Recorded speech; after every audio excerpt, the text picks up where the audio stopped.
Back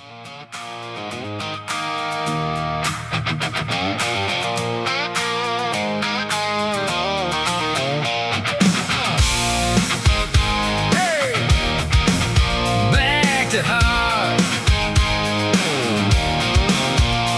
Sun still rising on a worn out town, paint peeling off them old brick signs. Folks work hard, keep their heads down, trying to hold on to better times. Used to leave your door unlocked at night, now everybody's got a camera on. Still got faith if we get it right, we can fix what's gone wrong. Ain't about talk, ain't about show, it's about the way we live, the way we know. Let's get back to dirt roads, back to porch lights, never standing up when it ain't polite. Cold beer, hot true stars up above, a little less noise and a whole lot of love. Red, white, blue ain't a trend we chase. It's sweat on your shirt and calloused hands grace. If we're gonna stand, we don't stand apart.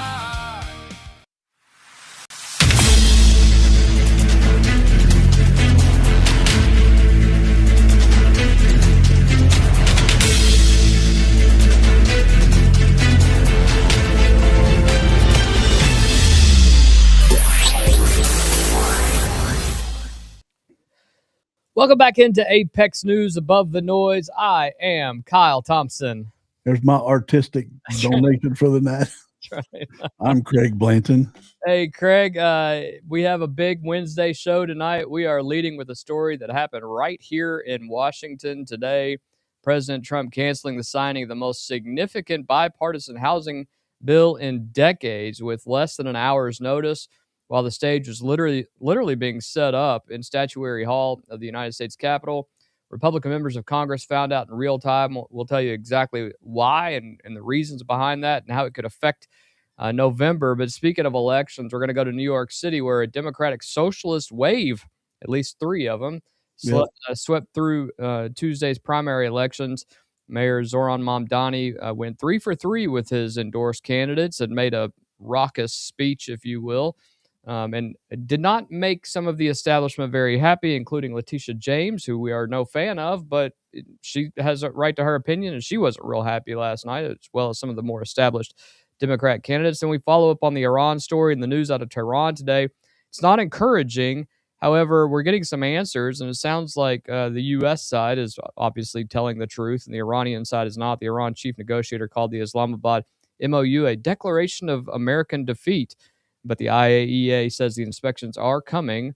And then we're going to move on to here in the Commonwealth, where we're going to talk a little bit of Big Blue Nation, sports and athletics as we get into this. So let's get right into it tonight. But before we actually get into tonight's show, if you're watching us for the first time or if you've been here a few times, welcome to Apex News Above the Noise. We built this show specifically because we believe you deserve real news without spin, without the screaming, without someone telling you what to think.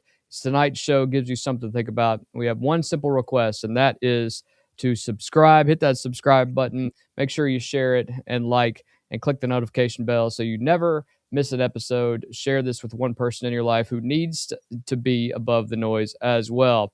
Getting into that first story tonight, though, Craig, we are opening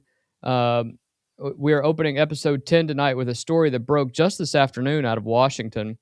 And the image that defines it is this: Capitol workers dismantling a presidential signing stage instead of Statuary Hall, while confused Republican congressmen stood nearby wondering what was happening. The 21st Century Road to Housing Act passed both chambers of Congress this week with overwhelming bipartisan support, much like another bill we'll talk about. Yeah. And the bill was negotiated by Republican Senator Tim Scott and Democratic Senator Elizabeth Warren on the Senate side, and by Republican Congressman French Hill and Democratic Congresswoman Maxine Waters in the House. It would have increased the national housing supply, streamlined environmental reviews that have blocked construction for years, forced the Department of Housing and Urban Development to address zoning and land use red tape, and cap the availability of large private equity investors to buy single-family homes. Both parties wanted to campaign on it heading into the November midterms. Housing affordability is the number one cost of living issue in the country. This signing ceremony was scheduled for noon today in Statuary Hall, but the president was simply going to show up and seal that, and he refused. Less than an hour before the cameras were supposed to roll, President Trump posted on Truth Social, quote, "Today's housing news conference and signing is hereby canceled until such time as we pass the desperately needed Save America Act, which I consider to be a national emergency." The seals were removed, the stage was torn down, and Republican Congressman French Hill was caught live on camera in the middle of a press conference praising Trump's commitment to this bill, unaware that the cancellation had already dropped. Craig, the stage was set. We talked about the presidential seals being up. French Hill was on camera and real time praising Trump's commitment to this bill. And then he didn't know the president had already canceled it. In terms of sheer chaos and embarrassment for House Republicans, where does this moment rank? Well, it's going to rank in the Trump doesn't care anymore camp, because he wants his signature bill, the Save America Act, passed. Now, Democrats are going to vote in unison against anything Trump wants, and you're going to have 4 or 5 Republicans that are not going to vote with Trump regardless, because they're afraid they'll lose their office. Instead of being concerned about America, all they give a crap about is getting reelected. Right. So they're going to vote with the Democrat on any kind of controversial issue. And I don't see how showing a driver's license, not a gym membership like they do in California, but a driver's license to somebody when I think something like 35 or 36 states already require it. I don't understand why they won't pass it. Senator Thune won't even bring it up for a vote. And I think Trump just doesn't care anymore. He's going to start playing the game the Democrats are experts at. Well, and I think that's the interesting thing. And a lot of people say these two things weren't connected, but in a larger, broader sense, they are, in the sense that this is not a controversial bill. And we'll talk about that. What Trump is actually demanding is the Save America Act. The Safeguard American Voter Eligibility Act would require proof of citizenship and government-issued photo identification to register and vote in federal elections. The House passed it in February with Republican support, and Trump has previously vowed not to sign any legislation whatsoever until the Senate passes it, a position he apparently decided to enforce today. Here's the problem. The SAVE Act does not have 60 votes in the Senate. Under the filibuster rules, 60 votes are required, which is the dumbest rule in the world. Right. What's the point of having a majority if you can't pass your legislation? And Senate Majority Leader John Thune has said publicly that Republicans simply are not there. Democrats are uniformly opposed to it. Senator Raphael Warnock told Politico the bill would make it, quote, exceedingly and unacceptably difficult for hundreds of thousands, if not millions of Americans to vote. How do they function in life? Pointing specifically to people who lack a paper copy of a birth certificate or passport, Trump, as if there's not an option to get one. Trump has pushed Republicans to either abolish the filibuster or attach the SAVE Act to a larger bill as a rider. Neither option currently has the votes, and this is the second time in a week Trump has pulled this move. Last week, he blocked a scheduled Senate confirmation hearing for Jay Clayton as DNI director hours before it was set to begin, again demanding that the SAVE Act first be passed. Craig, the filibuster requires 60 votes. Republicans don't have 60 votes right now. The Democrats won't give them. So Trump's holding a bipartisan housing bill. From a bigger perspective, before we get into voting and things of that nature, the one thing I want to point out is that this is not a controversial bill. The Save America Act is not a controversial bill. In fact, Harry Enton earlier this year, and we actually had these screenshots up here, but he made it very clear in here that he said, the American citizenry from 2018 to 2025 has actually increased in the amount percentage of people. And they see this. They see this. Right. And then, one of the things that Raphael Warnock spoke about, and he talked about hundreds of thousands, maybe millions of people not being able to vote. It's always interesting to me when Democrats use things like saying that they're going to protect women and minority voters. But the hilarity of that comment is that Harry Enton also had a different screen grab where he broke it down by what demographics actually agree with in favor of ID voting. White voters, 85%, Latino voters was 82%, and black voters was 76%. The bottom line is it's not a controversial bill in the United States right now. And I don't know why Democrats are against it. And they're uniformly, except for Fetterman, they're against it. And so Trump's using it Trump's playing their game now. They're experts. They'll shut the country down because they want something done. And now Trump is just saying, "The heck with it. I'm going to do it too because I'm going to get my stuff passed." And he's using it as a negotiation tactic. You said it. I don't know why the Republicans don't blow up the filibuster, because if Congress changes to Democrats, it will blow up on day one. They'll get rid of it, and the Republicans will never get nothing done because Democrats are 100% united, and Republicans got those 5 or 6 that always seem to vote with the Democrat Party on multiple issues. And I mean a lot of issues. So Anna Paulina Luna was the first one I saw that said she is going to, her and I don't know, 10 or 15 others are going to vote no on literally everything until the Save America Act passes. Well, and one of the things that we talk about the filibuster, and the filibuster essentially means you can bring something to the floor without debate, because you could debate forever if you want to. And one of the reasons that President Trump has said, go ahead and blow up the filibuster, and we've talked about that before, that if they blow up the filibuster, the recourse, or the obvious thing that could happen there is, if you blow up the filibuster, then when you're not in power, Right. the Senate's going to be able to pass things with just a simple majority vote. If everything holds the way that it is, the Republicans are going to keep the Senate. I mean, I think that's pretty clear at this point. So if that actually happens, you're looking at another 2 to 4 years of Senate control at least, probably more like 6 to 8 years of Senate control with Republicans. So they don't lose a bunch by doing that. And later on, if things tend to go the way that they appear they will, then the House is probably going to be lost for a while too. But all that being said, do you blow it up knowing that the reverse of that could happen to the Republicans as well, and they could pass a lot of things that Republicans wouldn't like? But here's one thing to think about that would scare the paints off of Democrats. If Republicans did blow up the filibuster, the Democrats have been pushing since 2022 to add 4 justices to the Supreme Court. At least.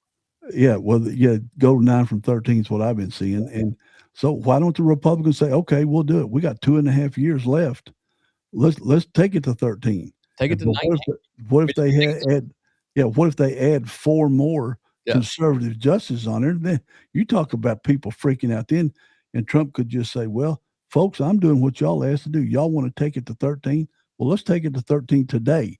Let's not wait 2.5 years and see if y'all are in power, because you'll do it immediately. And you know what would happen if he announced that he was going to add 4 more people? All of a sudden, the cries of unconstitutionality would come. But they sponsored a bill. Yeah, they sponsored a bill in 2022, they being Democrats, to make it happen.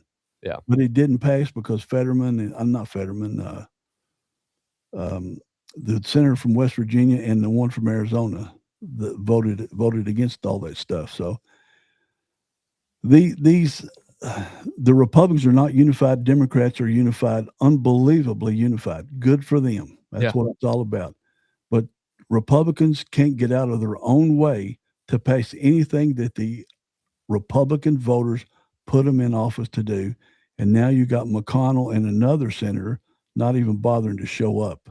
Well, along with the 4 that always, Rand Paul, Murkowski, and the other 2 that always vote against anything Trump wants to do, because they're more concerned about losing their seat than they are doing what's right for America. Yeah, when we were on the air last night, while we were on the air, I got a phone call from Rand Paul. It was Rand Paul's political campaign. Right. I was laughing because we had just talked about it last night, and I showed it to my son, and he goes, I got the same one. So my 15-year-old son had gotten the exact same phone call. So maybe they know he's going to vote. He's going to be eligible to vote. I don't know. He's got green hair right now. We'll see which direction he goes. Oh yeah, he does. I saw that picture you sent me from restaurants. The Republican reaction tonight ranges from stunned to furious. French Hill, who spent months negotiating the bill and was standing at a podium praising it when the cancellation dropped, had no immediate comment on camera.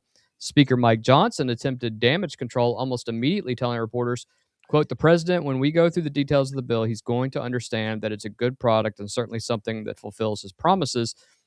End quote. That's a remarkable sentence from a sitting Speaker of the House, essentially arguing that the president canceled a bill he spent months publicly supporting because he doesn't fully understand it yet, which is not good. Hardline conservatives had their own. Well, stop on that statement. They think Trump doesn't understand it. Are the Republicans calling Trump stupid?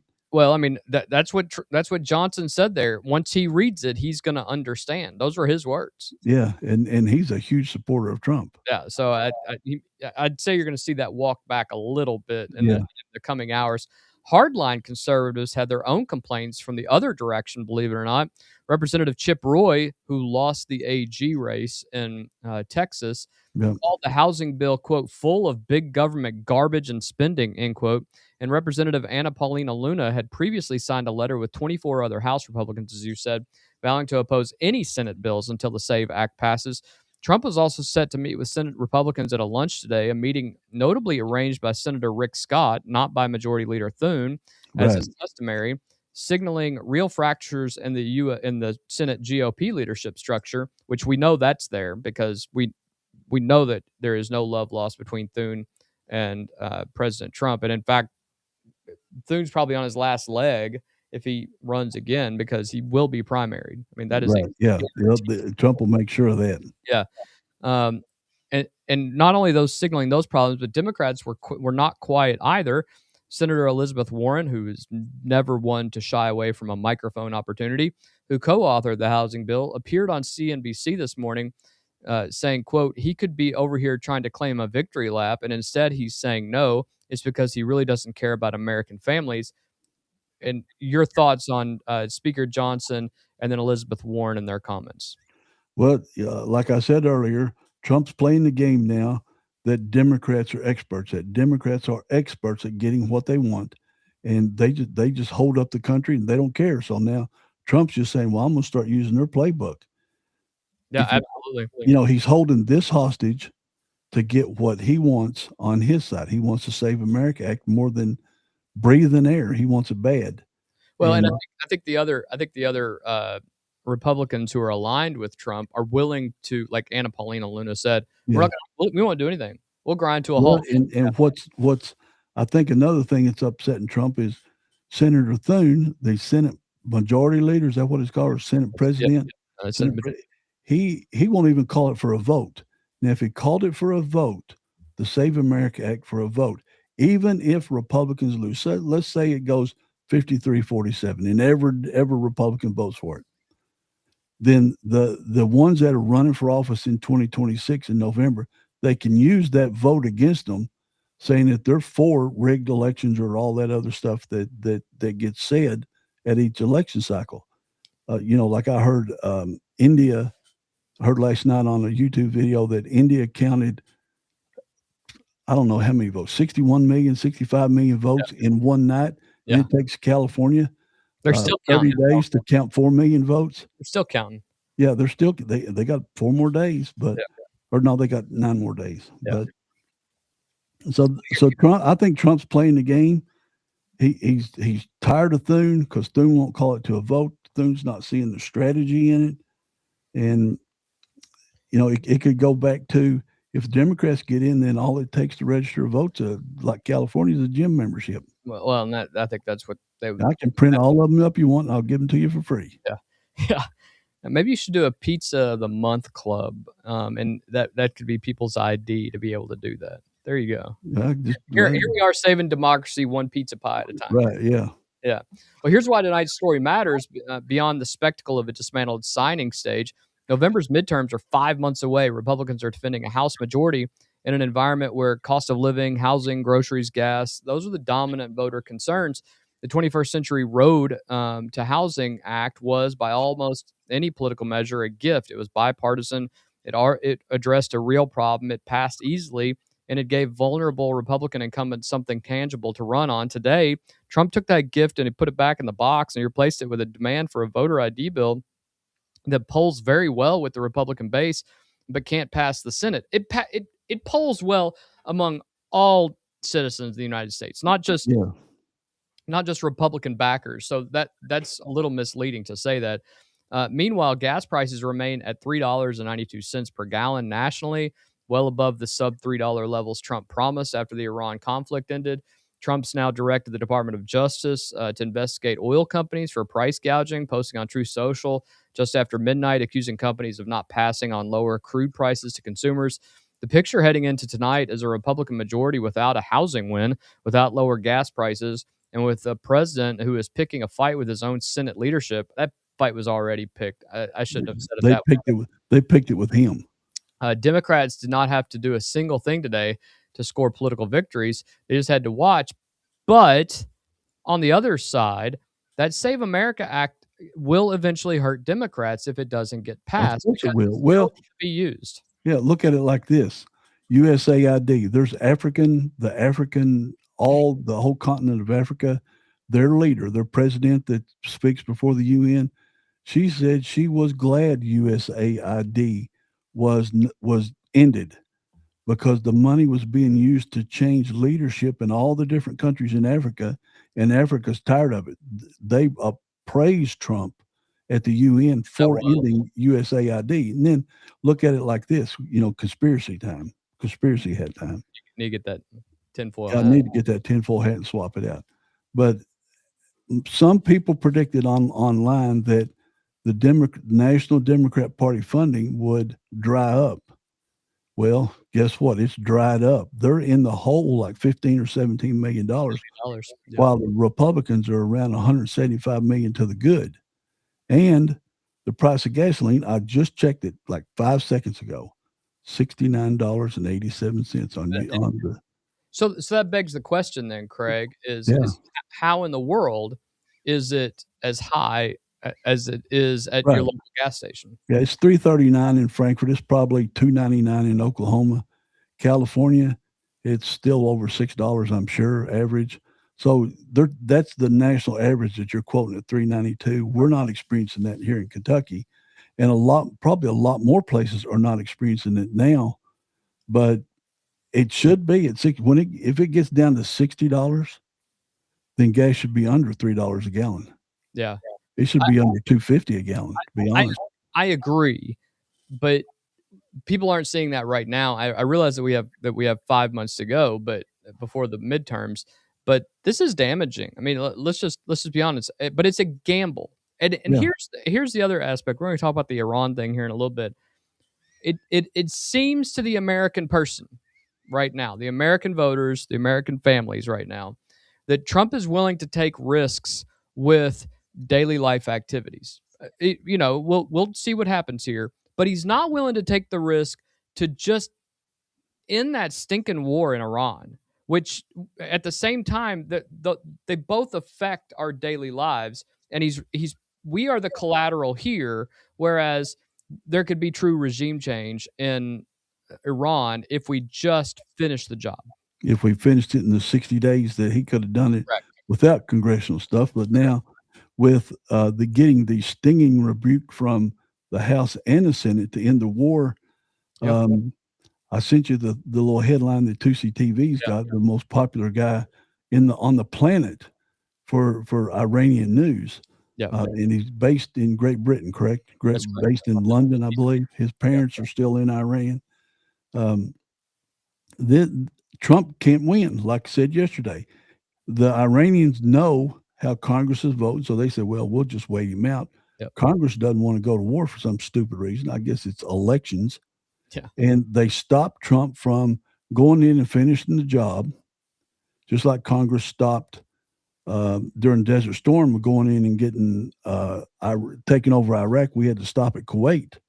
And that's the way we've been fighting wars since World War II. We fight wars till we go to a point because we're afraid of some bad headlines, and we never win. We haven't won a war since the Second World War.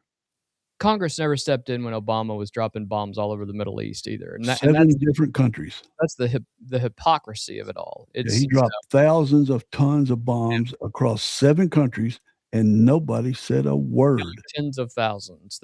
Tens of thousands of bombs across 7 countries, and nobody said nothing. But he won a Nobel Peace Prize before he was even president. He got on day 5. He won the Nobel Peace Prize for stuff he was gonna do.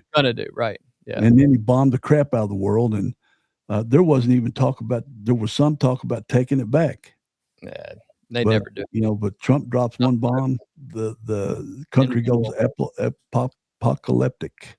Yeah. Well, we just covered a Republican president canceling a Republican legislative priority an hour before the cameras were supposed to roll. Now we're going to go to New York City. Woohoo! Our favorite places to talk about, where a big different political story unfolded last night, because while Washington was focused on the housing bill implosion, the Democratic Party had its own reckoning on the ballot box. 9 incumbents lost, 3 socialists, 1 congressional All seat. Mamdani supported. And the New York Democratic establishment woke up this morning furious at their own mayor. Let's get right into that. And that projection, Abby, means that the mayor, Mamdani, does get a sweep of the 3 races in which he endorsed in Democratic primaries tonight. The Democratic Socialist candidate, Dani Avila Chevalier, beating a powerful Democratic, long-standing Democratic incumbent, Adriano Espaillat. While Washington was consumed today, Craig, with what was happening with the housing crisis and Trump blowing up the housing bill, Democrats were dealing with a different kind of earthquake. One that began last night, and we will acknowledge there was an earthquake just about an hour ago in California. Yeah, 5.6. One that began last night in New York City and is still being felt across the entire Democratic Party this evening as well. New York City Mayor Zoran Mamdani, a Democrat socialist. I don't know what that word means, because this guy is a socialist to his core, who shocked He self-identifies as a Democrat socialist. Yeah. I'd self-identify as a Martian sometimes. It doesn't make me a little green guy. He shocked the political world by winning the mayoral race last year over establishment favorite Andrew Cuomo. Endorsed 3 congressional candidates ahead of Tuesday's primary elections. All 3 won. In New York's 10th congressional district, former city comptroller Brad Lander, a 56-year-old progressive closely aligned with the Democratic Socialist movement, defeated 2-term incumbent and one of our favorites on this show, Democrat Dan Goldman. Beat him like a dog, too. Just took him out back, winning roughly 2/3 of the vote. In New York's 13th congressional district, Harlem, Washington Heights, and part of the Bronx, 32-year-old community organizer Democrat socialist Darialzia Avila Chevalier narrowly defeated 5-term incumbent Representative Adriano Espaillat, the first Dominican American ever elected to Congress. Yep. He is the current chair of the Congressional Hispanic Caucus. Espaillat, had the explicit endorsement of House Democrat Minority Leader Hakeem Jeffries. He lost. And in New York's 7th congressional district, an open seat left by retiring Representative Nydia Velasquez, Mamdani-backed State Assembly member Claire Valdez defeated Antonio Reynoso. The candidate Velasquez herself had handpicked as her successor. 9 Democratic incumbents total lost across New York on Tuesday night, 7 state lawmakers and 2 congressmen.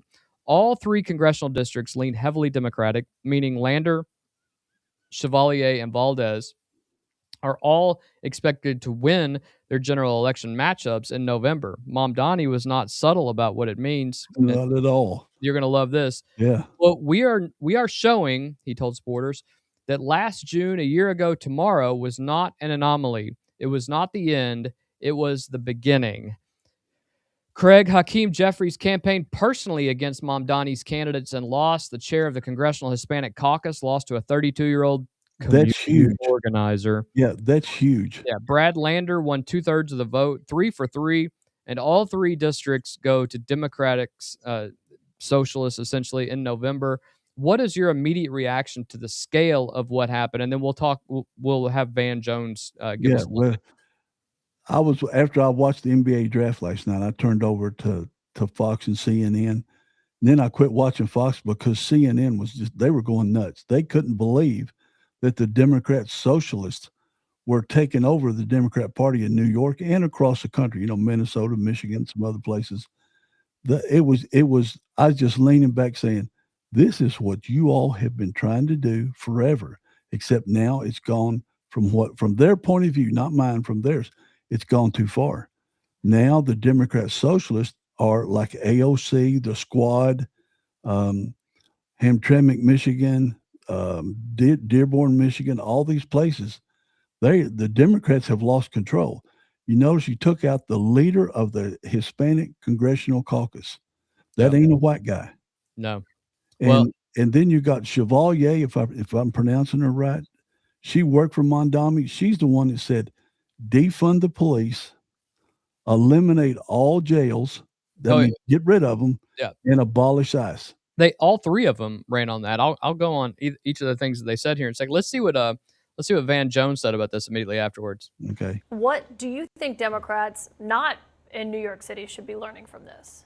Well, first of all, New York City matters because the two most exciting left-wing candidates are here, AOC and Mamdani, but also this is the stronghold for the establishment, Schumer and Hakeem Jeffries. This is a battle between the establishment and this insurgency, and the roof is collapsing on the Democratic Party establishment tonight.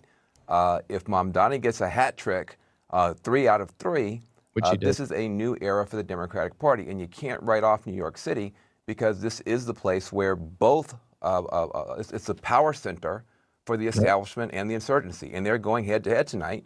And right now, this is no longer a movement. This is a movement and a machine at the same time. There's just no way to sugarcoat this. If Mamdani pulls off a hat trick, it is a new era in Democratic Party politics. Which he did, as we talked about. Yeah. But I understand why the Democratic establishment is alarmed. You have to understand what these three candidates actually campaigned on, like you said. All three ran explicitly on abolishing ICE. All three condemned what they called the genocide in Gaza.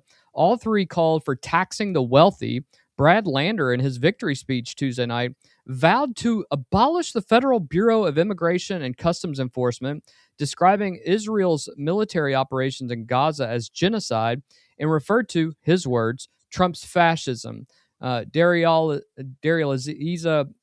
Chevalier previously helped organize pro-Palestinian protests at Columbia University. We know how those turned out. Yeah. She won the race to represent a district that is majority black and Hispanic, a district where the outgoing congressman, Adriano Espelay, was the first Dominican-American ever elected to Congress, a man who spent 30 years building his career in that community. Claire Valdez, 36, a state assembly member who moved to New York City in 2015, ran on Medicare for all, public housing for all, and abolishing ICE. These are not moderate left-wing ideas. These are not just normal Democrat run-of-the-mill ideologues here. These are true believers in the socialist, Democratic Socialists of America. Would you agree with that? 100%. And Mamdani talked about, I think it's about 3 weeks ago, when he talked about taking apartment buildings that maybe aren't maintained a little bit, or the several other reasons he lists, and just giving them to either the people that live there or giving them to somebody else. Now, you start taking property. Does that sound American to take property from people that own it and are providing housing for other people? Or do you just get your agencies that do your audits and stuff and say, hey, we're going to stay on top of you till you fix this property? Right. I mean, I don't know where that's crossing line from socialism to communism. Yeah, and I think that they would all say that there's a difference, but it all leads eventually to the exact same thing. Taxing everybody to death. Right. Remember, Mamdani said, we're going to tax the rich. Well, now his tax plan, because Governor Hochul wouldn't give him all the billions that he wanted to fulfill his free everything promise, he's now going after or trying to get passed to tax the middle class too. Right. You have to. You run out of rich people eventually to tax. And you have to tax the middle class. Here's the detail of last night's results that nobody should be allowed to gloss over, because it's uncomfortable for the Democrat Socialist movement. In New York's 13th district, where Chevalier defeated five-term incumbent Espelay, demographic data compiled by the New York Times show that Espelay overwhelmingly won lower-income precincts and majority black precincts.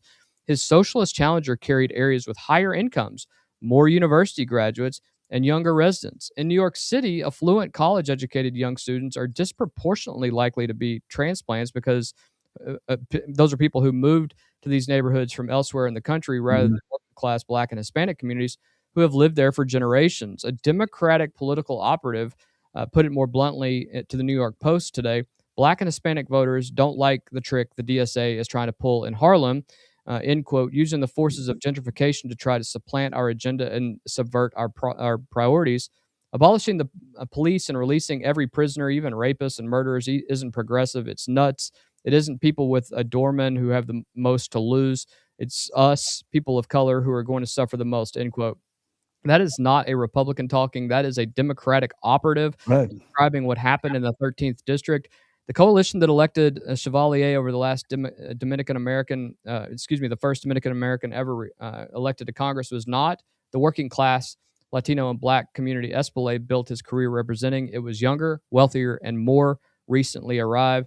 Espelay won lower income precincts. That's not what we have here, Craig. We have more well-to-do, more university students and things of that nature. How does the Democratic Socialist movement answer that critique? I don't know. I mean, because they're winning. They're winning across the country. Yeah. And they're especially, winning up in the Northeast and the central north part of the country.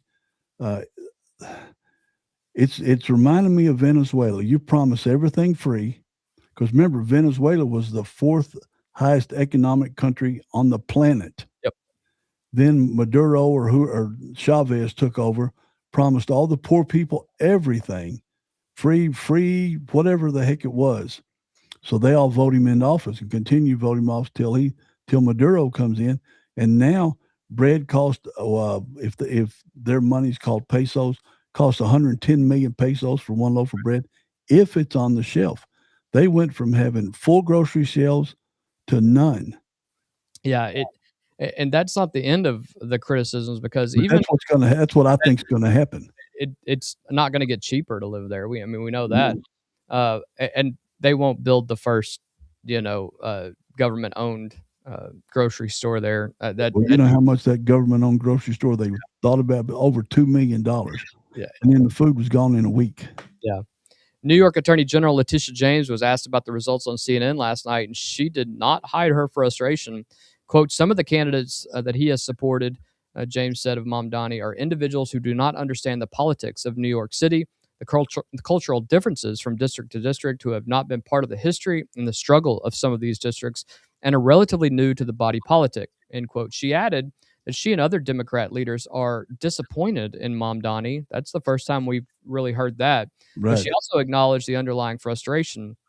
She said, all of us are a little frustrated with the Democratic Party, James said, but you don't blow it up. That's what MAGA has done. Hakeem Jeffries is just beside himself.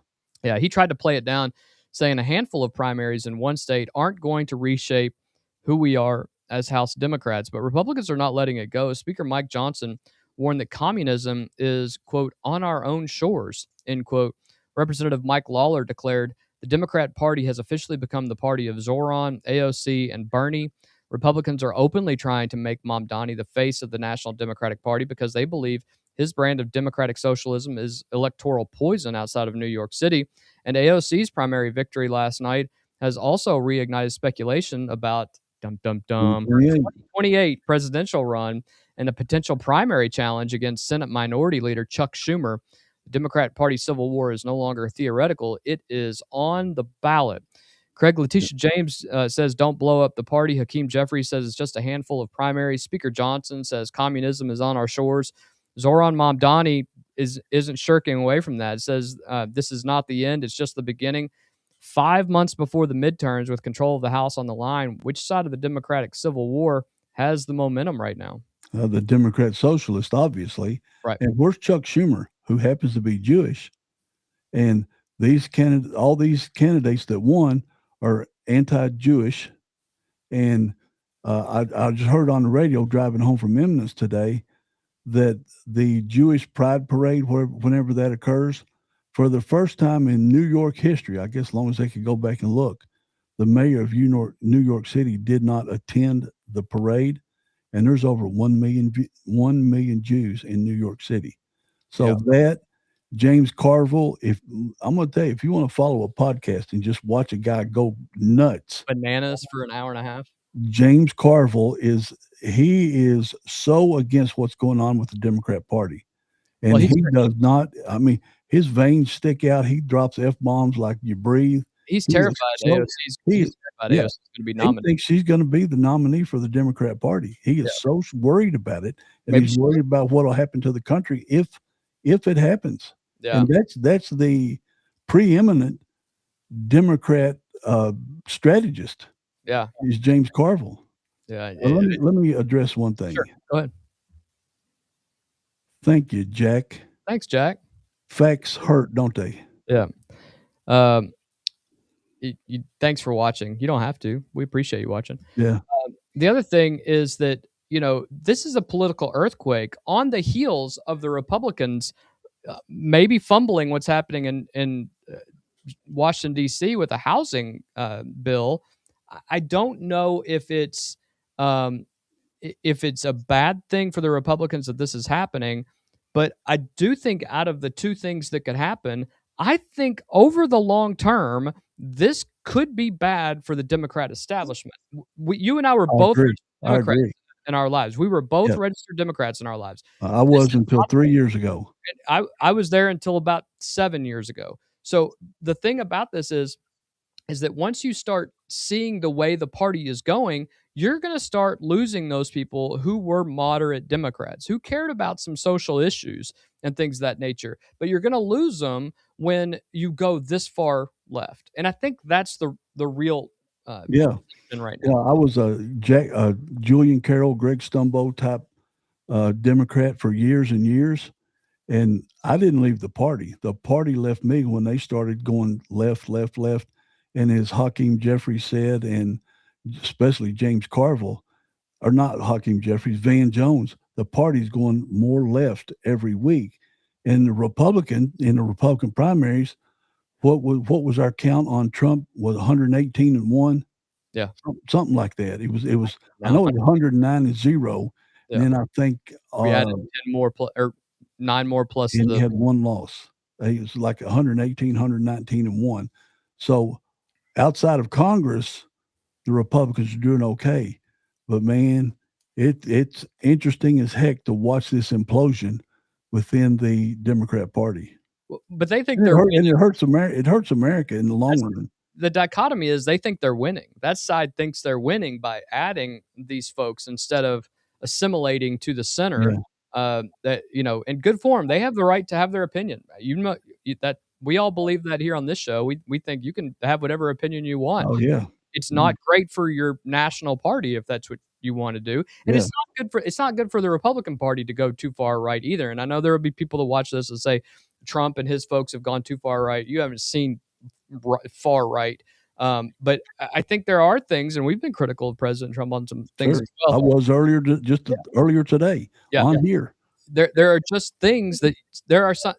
You will get more people if you're in the middle, and it doesn't appear that the national parties are seeing that. That's why I predicted in February, that Kentucky's governor, Andy Beshear, very good, will end up being, did I say what? I said in February that publicly, I wrote it on my Facebook page and I've saved it, that Governor Andy Beshear will end up being the party nominee, the Democrat Party nominee, because he's a middle of the road guy. He's a Bill Clinton Democrat. And if they don't go that route, if they get a Gavin Newsom or an AOC, that's bad news. That's Bill Clinton, one of the best presidents ever. I was a Bill Clinton Democrat. Yeah, in the country, it was a great time to be in America. If you were a businessman or you had a job, it was a great time under Bill Clinton. Yeah.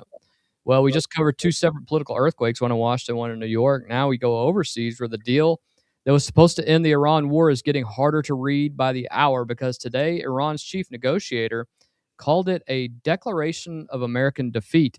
The IAEA says inspections are inevitable, and Iran says inspections require sanctions relief. And 50 senators told the president to essentially stand down. So we will get right into that as well. We covered last night the contradiction between what VP Vance and Iran agreed to in Switzerland and what Iran said it agreed to. Tonight, the story has moved several steps further, and the direction it has moved is not reassuring.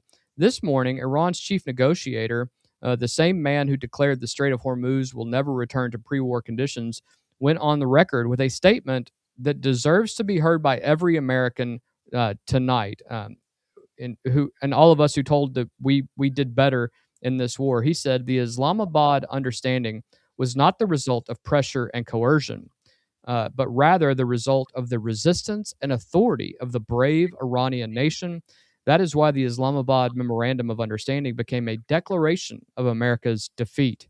Now, I want you to let that be heard clearly. The agreement that President Trump and VP Vance described to the American people as a diplomatic victory, the framework they said would lead to Iran permanently giving up its nuclear program, is being described today by Iran's chief negotiator as a declaration of American defeat.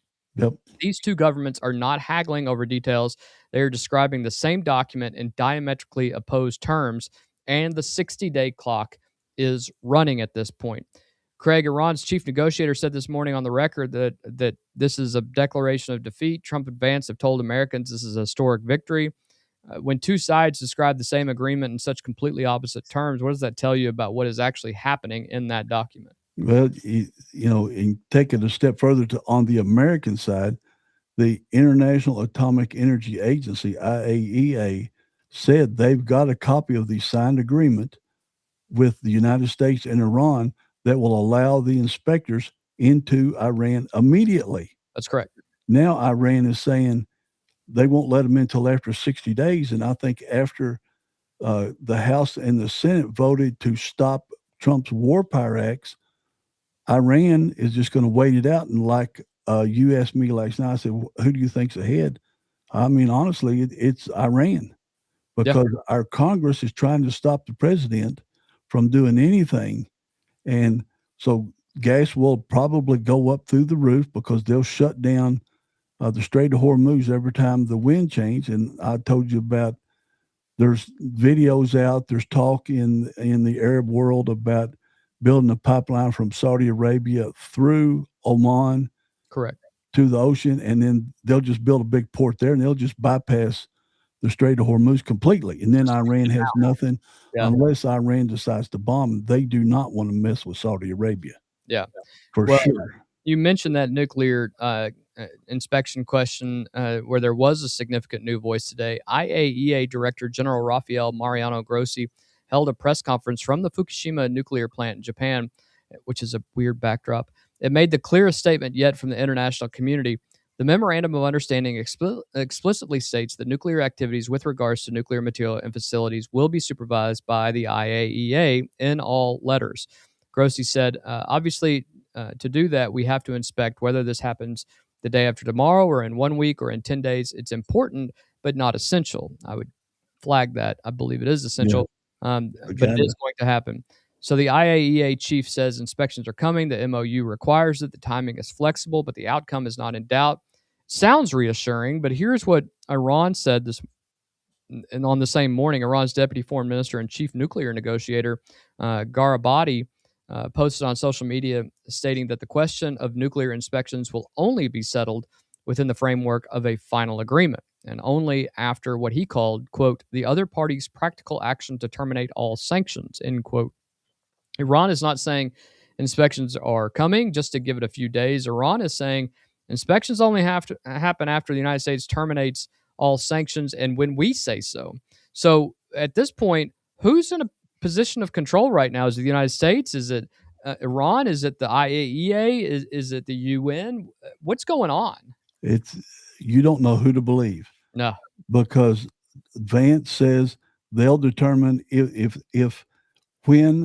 or when the U.S. releases Iranian funds, I think it's $25 billion or something in the banks, that the U.S. will determine how it's spent. Well, Iran said this morning, hell no.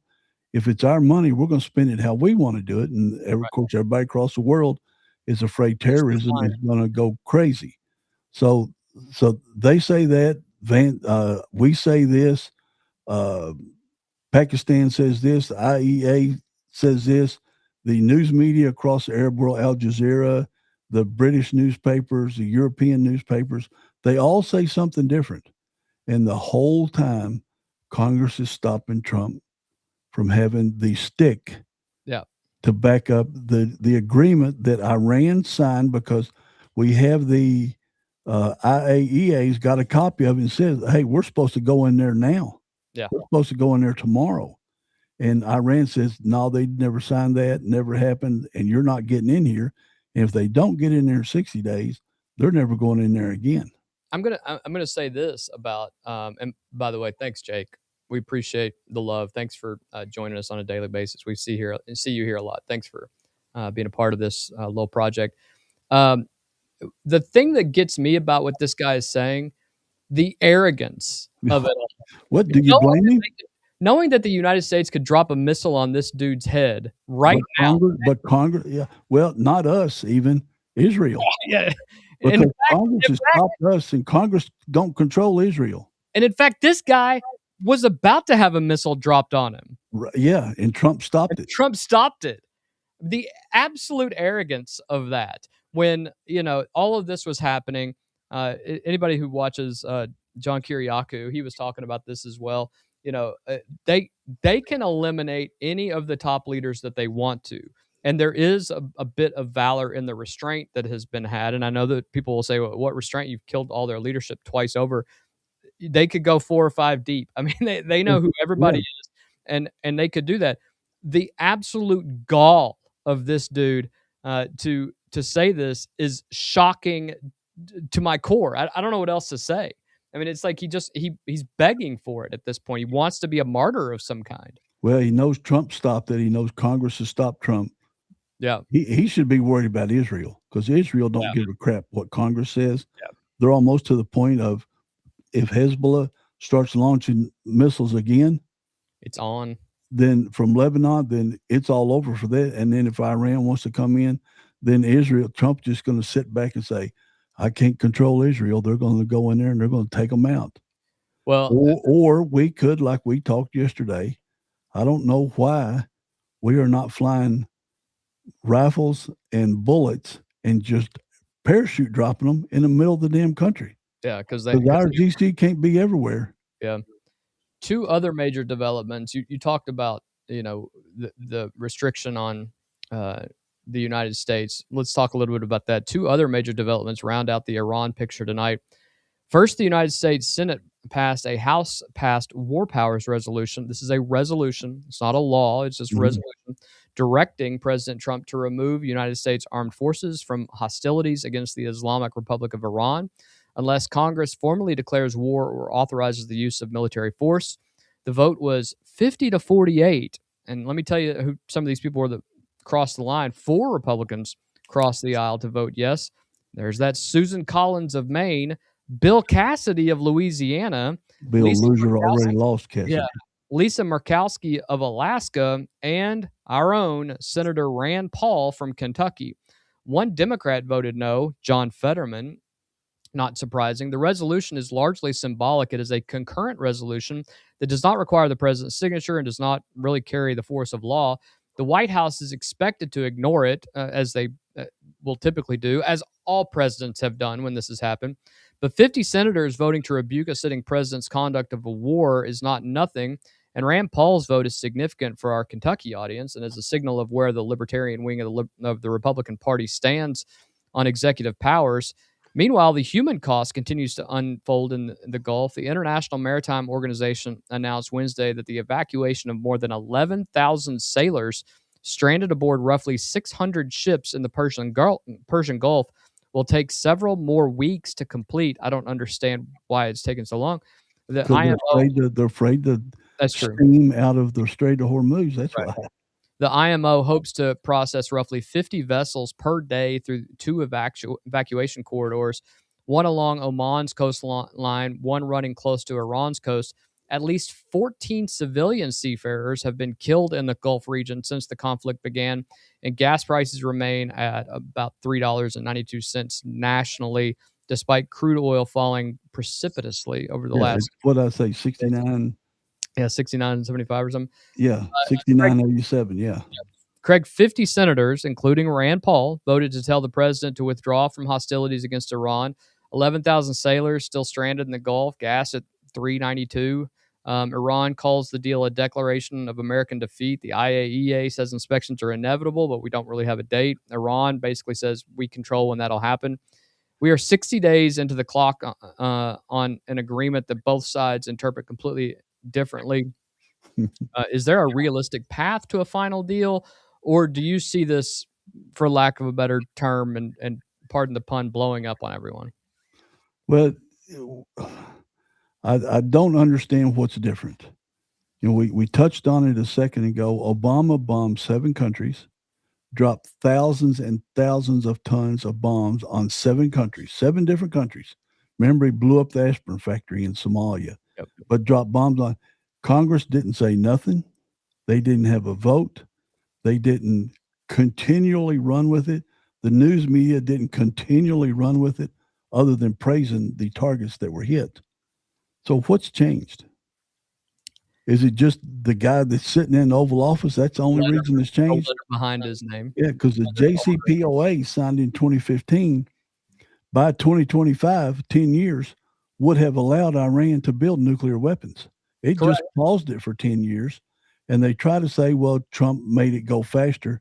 No, he didn't. You think Iran actually stopped enriching uranium during that time? Of course not. No, they probably used some of that money that was given to him to actually Some start. of that billions of dollars on those pallets of cash inside of the C-130s. Yeah. Yeah, my take is that this is we are just in a pause right now. I genuinely believe that. I think you will have escalations that will happen towards the end of the summer, and I don't see a fix to this unless there is true regime change. If Do the you people think we'll bomb Iran again? don't, but I think that we will don't give. either. I think we will give the approval for Israel to do it, and I think unless there is true regime change, unless the people of Iran actually rise up and do something to take control of their country again, we're just going to be in this cycle. It's going to be a 3 or 4 year cycle at this point. The same thing we've been doing for 48 years now. Yeah, it's ridiculous. Iran's going to blow up buildings and kill hundreds of Marines. Yep. They're going to attack embassies and kill people, kill Americans in our embassies. We don't do nothing back. We let them continue to attack us again and again and again, and we might give a proportional response. They blow up a building and kill 230 Marines.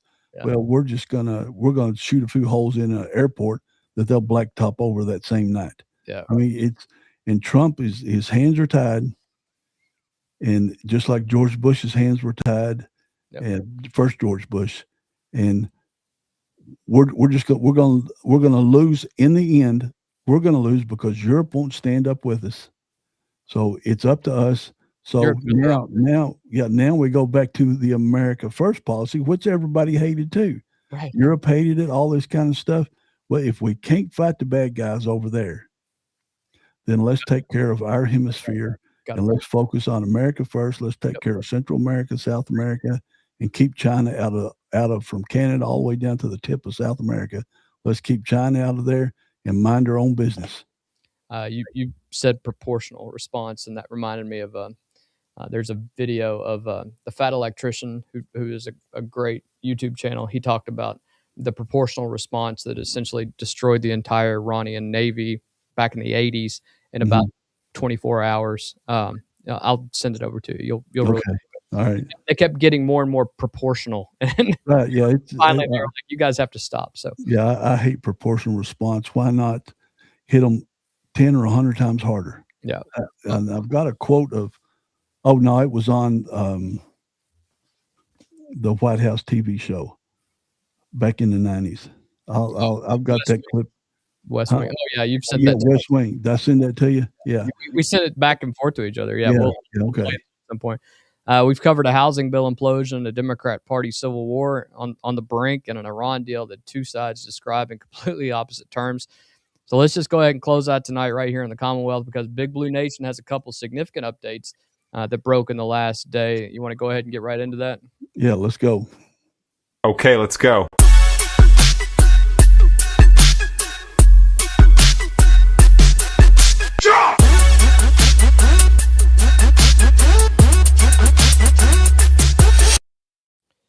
We're going to close tonight right here in the Commonwealth. And there are a couple of stories that have come across, and we're going to talk about the one here in a second that everybody is joining us to find out about. But these are Big Blue Nation stories that fans need to know about. We start with football. Fort Mitchell Beechwood 4-star wide receiver Tyler Fryman ranked 152nd overall in the 2027 class, second best player in the state of Kentucky, and the number 31 wide receiver in the country by Rivals, who's also a 4-star wide receiver, decommitted Tuesday morning from Louisville. Now, here's the part of the story that makes it especially compelling.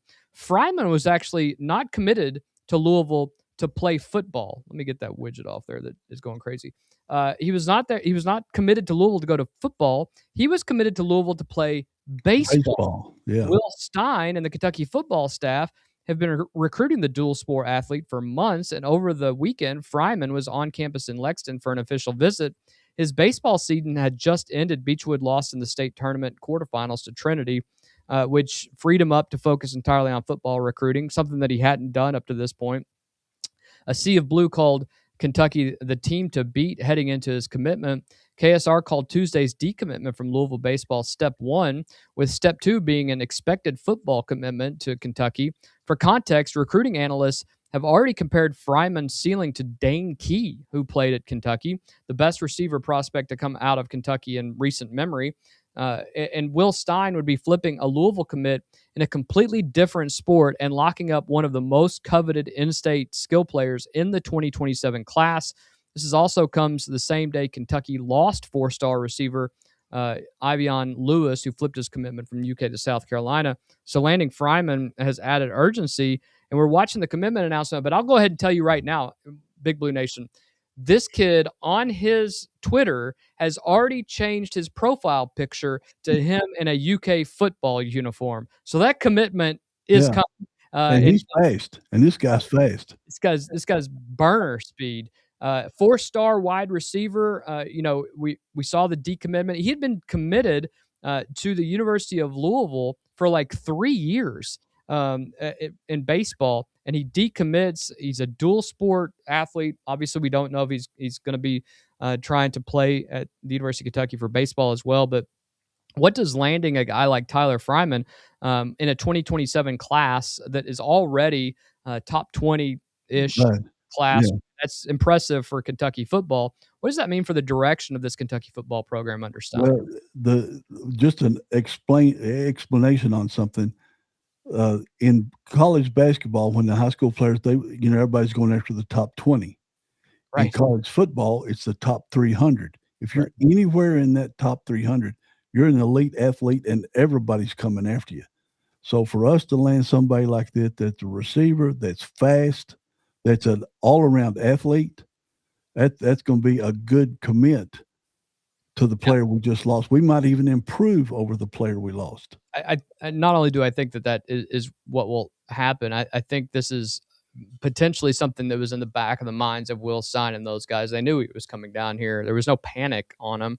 And I think that was the impressive part about it. It was like, next man up. Let's go get, the number 2 receiver in the entire state. And we're getting more and more of this from Will Stein. And then you're seeing the players' comments on Twitter. They want to come play for him because they say he's an offensive genius for what he did at Oregon with that high-powered offense that the Oregon Ducks had without him. I love being on X and watching the Louisville heads explode on X. Yeah. We are obviously living, rent-free. And that was one. You say anything about UK football, like this kid, decommitting from Louisville baseball, but then committing to Kentucky, and they're like, oh, about to have a 3-win season. Why would you want to go there? They can't focus on their own team. They're so angsty. That's the big brother, little brother thing, and it's always Kentucky. We don't attack Louisville, or just general conversation, but we don't live and die with who they get and who they lose. I didn't even know. They know everything. They know as much about the UK various sports that the BBN does. That just always fascinates me, and it's fun to get in college smack talk with North Carolina fans, Duke fans, Tennessee fans, Florida fans. But man, it is just so much more fun to do it against Louisville fans. Oh, it truly is. I will say this: I agree. Georgia's right here. Will Yes, he Stein, is. breath of fresh air for our program. Oh, he's Totally exciting. agree, George. Totally agree. It is. That's on that country club air. For the Will Stein's bringing Kentucky in it, Kyle. Well, I'll also say this. Inside joke. But before we get into the Kusturica circus that's going on here, This was big. yeah, Angela says she can't believe that Jaden Quaintance got picked over Otega Owe. We were shocked that Jaden Quaintance went at 20. I wasn't shocked that Otega Owe didn't get picked up. Right. He's second rounder all the way. But I was surprised. Craig, you watched the entire draft. You're Yeah, I watched the whole draft. a bigger NBA guy than me. Your thoughts? They never mentioned JQ until this pick. His name didn't come up with any of the panelists until we got down to the 20th pick. And now San Antonio, who was a championship caliber team, and we've said that San Antonio, Oklahoma, and Houston are the future of the NBA. Now, with JQ going to San Antonio, and if he is 3/4 as good as he looked as the NBA Combine, they got a steal. They got a steal with this guy who's quick, powerful, got long arms. He's got a reach of over 7 feet. I mean, one of the longest reaches in the whole first round. I mean, they got a steal at 20 if he's healthy. But they're so good, San Antonio's so good, they can afford to take a chance on him. And I think he dropped way too far. I thought some other teams would pick him up early. All the prognosticators were saying he was going in the 25 to 30 range. But when he went at 20, I'm happy because I like San Antonio. I see what Angela's saying here too. Based upon what you saw on the court, it appeared that Owe was a better player. I'm telling you right now, he's 6'9" versus 6'2". Yeah, well, he's not 6. Owe wasn't 6'2". I thought he was 6'2". No, check. I'll look it up while you're talking. But what I'll say is that Jaden Quaintance. You and I have seen the combine stuff that Jaden Quaintance has been doing. Gosh. He is a freaking beast. And in fact, one NBA analyst that we watched said that JQ may be the best defensive player in the draft. In the draft, that's right. The entire draft. So, take that for what it's worth. And he was so. I mean, he's 6'4". It was so. You got it. You win this time. Yeah. It was so. I hated it that he didn't play for Kentucky. I hated that his agent shut it down. Totally understand it though, because you're talking some serious money, and this will be like our 28th world or a different world. A whole different. You're getting into business, so he's got to be healthy. And man, I think he's going to be, because all the health things from the combine said he is 100%. So 100% JQ, I think will be getting. Even though San Antonio's so good, I think he'll be getting a lot of minutes with them early on. Well, entirely possible. I mean, anytime you can, bring in a guy. De'Aaron Fox too. Don't forget. Yeah, and anytime you can bring in a guy with a 7'3" wingspan, I mean, it's always beneficial. I don't know how anybody's going to score on San Antonio next year. That'll be our second Kentucky player. He will. Even though he only played 4 games, it's still our second. He's a Kentucky player. We'll claim him, right? So and during the draft, him and Owe both had UK gear on. Right. So don't forget that either. Even though he didn't play, he's still a UK player. Yeah. We can still claim him. So 4 games, right? 2 games. 4 games. But man, he was good in those 4 games. Especially that first one. Goodness gracious. Yeah. Well, and then there is the Nikola Kusturica situation, circus / whatever you want to call it, which has become one of the more entertaining recruiting soap operas in recent memory. And for all of you in Big Blue Nation, let's point something out real quick. 95% of you didn't know Nikola Kusturica's name 10 days to 14 days ago, right? Yeah. Now he's the number one player that we're all focused on, and that is what college recruiting late in the entire rotation actually is like these days. So this has become, just something that is a bit of a circus as well. Here's where things stand as of tonight, and we'll give you some of the information we have. Kusturica is a 17-year-old, 6'8" Serbian wing, currently playing for FC Barcelona. He was the MVP of the 2025 FIBA U16 Eurobasket tournament. 20.7 rebounds, 3.4 assists per game, gold medal. NBA Draft Room currently has him projected number 2 overall in the 2028 NBA Draft. Because of his age, he must play 2 seasons of either college basketball or someplace else before he can actually into the NBA Draft.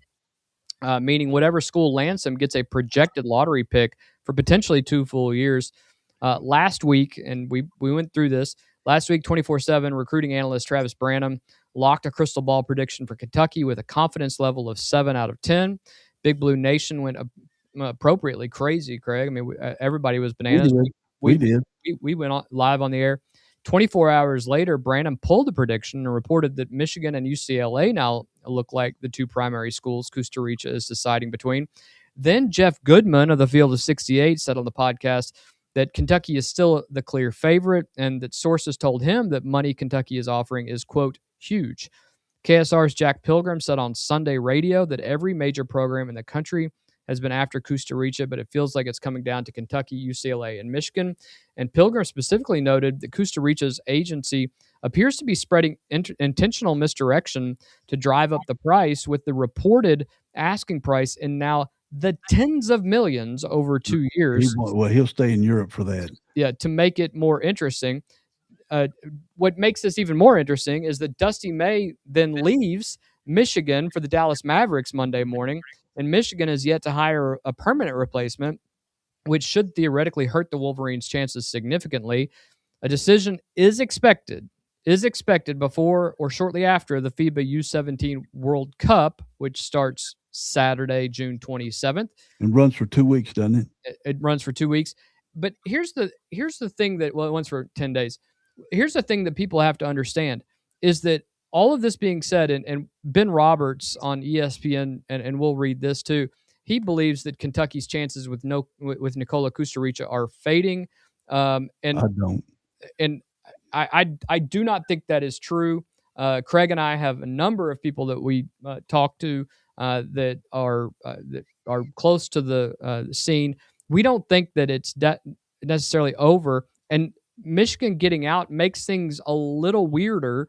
We had some people comment on one of our videos the other day that basically said none of the Michigan guys would come to Kentucky. Trust me, some of the guys would come to Kentucky. It don't matter, just as long as they leave Michigan. I don't care where they go. Well, and the problem for Kusturica at this point is that Kusturica is not the individual who is going to want to go against, say, a McKinney, who people will go after immediately, and they may put Kusturica on the back burner at this point.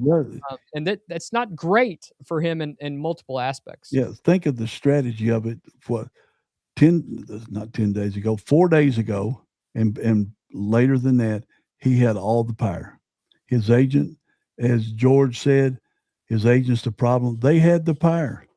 But when Dusty May went to Dallas, and all the players can now, how many days have they got, Kyle, that they can transfer out with no problem? There'll be a 30-day window that will start when they hire a coach. Now, they've got the acting coach coming in, right? And I'm if somebody in the comments wants to comment about this, I don't know and they've only listed him as interim coach. Right. Well, that's what I meant. If an interim coach qualifies under that NCAA rule, then this weekend everything will open back up. But so you look at Michigan, no head coach, the coach who's had a rocket rise to the NCAA championship last year. He's gone. The players the players that Dusty May convinced to come back and not go in the draft. I wonder what they're thinking now. But they could transfer to any school in the country, and as one goes, then it'll encourage another one to go. They could wipe out their team. They could lose 7 or 8 players, or they could lose none. Who knows? But the problem with that is so few teams have openings, and so few teams have NIL money. LSU against this. Well, LSU has. I mean, they're going to be getting guys, running. But so Michigan is in disarray. If he's a good agent, UCLA's toast just because of California's high taxes. I've made a post on that. If they signed him to $4 million, he'd get to keep around 1.77 million of the 4 million because the rest of it would go to taxes. So why in the world would you even consider any school in California or New York, period? I don't know anybody that want to be coached by Mick Cronin. I mean, I don't know Right. why you want to be coached by Mick Cronin. Somebody posted when I made that detailed post, said Mick Cronin has got the most boring offense in all of college basketball. So why that was another reason not to go there. So I don't know how it can't be anybody, but Kentucky's a favorite. I don't care what these guys say. I don't see it logically, but of course, sports is not logical. Logically, how is Kentucky not the number one school? Well, and the other aspect of that is even if he comes here, he has some skill sets that some guys already have. We have Cam Williams, we have Milan Momcilovic, but again, a lot of people have to remember his agent who was working for a 2-year deal wanted a minutes restriction on him. They wanted to be guaranteed that he was not going to be, load heavy on minutes and output. Right, and he wouldn't be on Kentucky. He would not be. And he would be set up in year 2 to essentially fill the Momcilovic role. Right. Although he's not a great three-point shooter, but he's a long four that can get to the basket. And he can play defense. And he can play. Momcilovic doesn't have D in his, alphabet. No, he sure doesn't. But No. he would. Pope even said he would have to earn his minutes, like we've heard other players. Correct. Put their own videos out on X saying, "Hey, we weren't promised nothing. We're going to have to earn our minutes," and that's why the two guards are playing so well. And Pope said yesterday that they were the MVPs of the first week. Yeah, So and I'll give. He ain't gonna walk in and take over because No. that would totally throw the harmony of the team off. And in fact, I'm kind of at this. A lot of people said over, I read X all day long, and people are saying like, let's just roll with the team we got. We like the team that we have. Let's see what we got. Listen, if Trey McKinney becomes available, or if some of these other guys become available, you take a spot up shooter that can knock it down. Oh, yeah. You figure it out.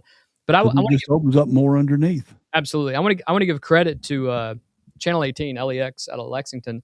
I've been watching their Big Blue interviews they've been doing with the incoming players. Good on them, because finally local media is doing their best to attempt to bond a team together instead of tearing a team apart. Right.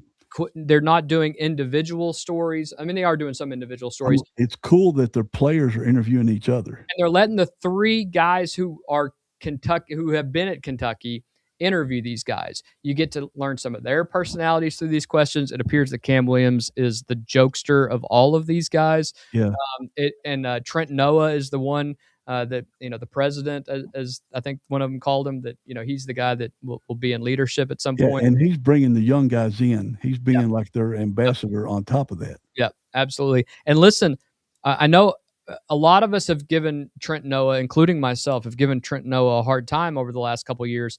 There was a guy named Cameron Mills that for the first couple of years while he was at Kentucky did not do anything, but then his junior and senior year came along and became the spot-up shooter that we needed him to be. Hit some important shots through that season. Hit some classic shots. Right. We seared into our memories forever. You guys have to understand that as their bodies mature, after they hit the weight room and they start feeling it, but also the bonding of these guys. We learned in one of the interviews that Malachi Moreno and Zoom Diallo had played on rival AAU teams over in Italy. Yeah. When they had gone in the Nike Summit or something when they were over there. And they talked, they remembered the games they had played together. And who won the most? Oh, who won the most? And when you beat us in Madison Square Garden, but we beat you in Italy. I mean, these guys are competitive, but they are also bonding immediately. And the other thing I want to say about those interviews, and I give great credit to LEX and those guys who did those, great guys up there. But the other thing I want to say about that is they allowed these guys to be themselves. It wasn't contrived. They just let them be a bunch of kids. And that is what we have to see of these guys. But it also bonds these kids together. And I think that's the incredibly cool thing to see from these guys. And I just want to give credit where credit is due. Right. And staying on Noah for a second, I've said, you've heard me say it many times on here.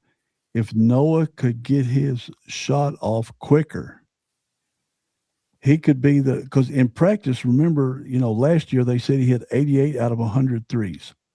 But then in the games, when he goes around a pick, if somebody comes up on him, he still can't get his shot off. Right. Momcilovic gets his shot off in 0.17 seconds after he goes around and picks. As soon as it touches his hands, it's gone. Reed Shepherd was not doing that well in Houston the first year, but he worked with some coaches, and they got him to launching it as soon as it hits his hands, and now he's not even trade bait for Houston anymore. They don't want to get – he's never mentioned in any trades, so they know he's the future. And Shaq and Charles Barkley, they love Reed Shepherd. They love calling his game. So if Trent Noah gets that, then we've got another weapon with Momcilovic and Cam Williams and everybody else. Man, this basketball team is going to be so exciting to watch. Well, and the last thing I'll say about this is that every new player that they interviewed, every single one, when they asked him why Kentucky, every single one said coming to Kentucky was a dream. Yeah. And to me, you and I have lambasted Mark Pope when he talks about you got to find guys that want to play at Kentucky. They got to play. And we kept saying, these aren't the style of players you're going to get. You're not going to get a new era. Yeah, it's a new era. That gives a damn about what school he goes to. He just wants to make the most money. But it appears he's found a bunch of kids who genuinely want to be at Kentucky. Yeah. And that will win you some ball games if that actually happens. So good on him. Clearly that's why I'm not the head coach of a right. We're just Monday morning coaches. That's right. He knows what he was doing, and maybe he's found his guys to be able to do that. Well, and Diallo and Wilkins are playing so well from everything we're seeing on X and on Instagram, where the players are acknowledging they're the two leaders on the team, especially Zoom Diallo. And then, you sent me a little video and said, man, watch this guy. He's got like 1% body fat. Justin McBride, that dude's. Yeah. And then, Mason, what's Mason's last name? Mason Williams. Mo Williams. Mason Williams he's hanging right there in there with them. And we got Ndiaye. Let's not forget Ndiaye. They are talking like Ndiaye is balling out. Right. Yeah, he is just going. I mean, we saw the videos, the ones that we could find. He is so fast on the court. He is so fast. So 3 steps to get Jerome Morton, the first day, he was the best player on the floor that all the other players acknowledged. So we've got a lot of good players. And like you said, they're all melding together. They're mixing together into a nice little big blue cake. And Kusturica could be the cherry on the top. Kusturica could be the cherry on the top.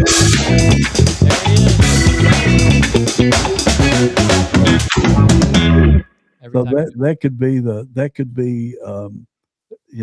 that would be it. That'd seal the deal. And we're an Elite Eight team now, I believe.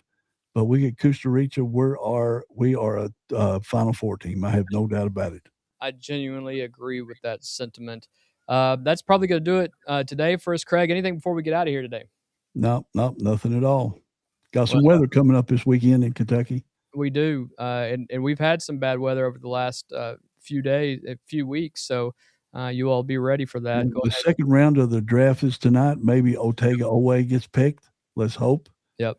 So the 6'4" guard from Kentucky. It is possible that we will get some news tonight during the draft or just prior to the draft as things are getting going, and not just about Kusturica. So yeah, and we still have the most players in the NBA. So the Kentucky players are almost on every team. Yep. So if you're not a fan of the NBA, it's fun to watch these guys develop as they get 3 or 4 years of adulthood, of manhood on their bodies as they just continue to grow. And man, we have put some great players in the NBA. Well, and watch this team that we have this year, because there are at least 2 and probably 4 guys who are going to be Right. playing in the Yeah, pros. we're still gonna dominate the NBA with UK players. Yeah. Before we go, Yeah, let's hit this one right here for the Go ahead. show. If we don't get Nicola, do you think Pope still fills a spot? Worst case scenario, I think, is one of the walk-ons gets a scholarship. That's the worst thing I think will happen. You only have 15 spots, no matter whether they're a scholarship or not. But I will tell you this: the thing that yes, we will fill the role. Yeah, And it will, if it's not Kusturica, could be a Michigan player. it may be a Michigan player, and they have guys who they are talking to overseas right now, that they were already talking to until Kusturica decided he wanted to test the water. So yes, they're going to fill the role, and I would venture to say that if Kusturica is not the guy, you're still going to know in that same span in the next week and a half or so. Yeah, I agree. I just think that's the reality, that you got to get the guys here. It's July, Right. Yeah, that's right. in 6 weeks. So Yeah. you got to get things going. So to everyone who's watching us every night, we can't thank you guys enough for spending your Wednesdays with us. If tonight gave you something to think about, whether it was in the news section or whether it was in the sports section, go ahead and hit that like, subscribe button as well, and make sure you hit that notification icon so that you're notified every single time we're about to go live. Share it with somebody who needs to be above the noise, because there are a lot of them. Until next time, we want to make sure that you stay informed, stay sharp, stay above the noise. Good night, everybody. Have a great Wednesday evening.